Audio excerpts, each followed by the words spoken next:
You know, today in the Sahel region of Africa, we have 25 million people who are food insecure.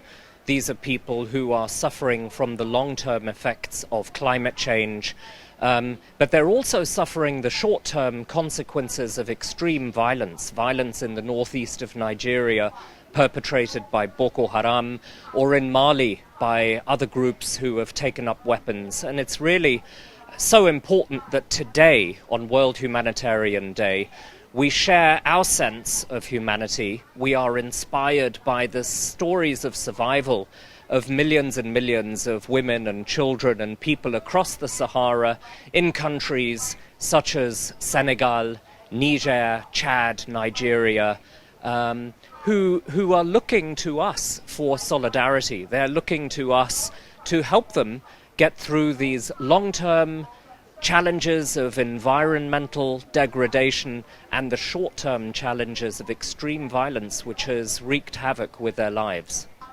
There's no doubt about it. I've seen it.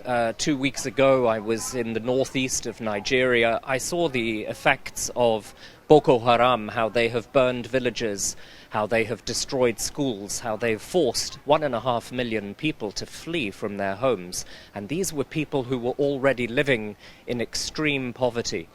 So what the United Nations is doing is working with local communities to not only help them survive, but to have a better future.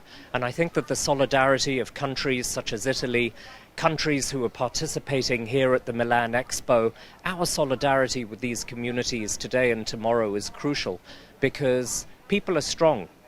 If we can help them weather this storm, they will get through it. Well, clearly it's something that we're concerned about. All of us are concerned about this. And last week I was in Mali. Yesterday I was in Mauritania. And people are telling me that if they lose a sense of hope, then they will move. And of course this is something that's not good for anybody. And I think that the work of the United Nations and non-governmental organizations across the Sahel is crucial. And the support of European countries is so important so that people can stay in their communities, they can stay in the Sahel, they can be educated there, and we can work with them to have a brighter future in their homes.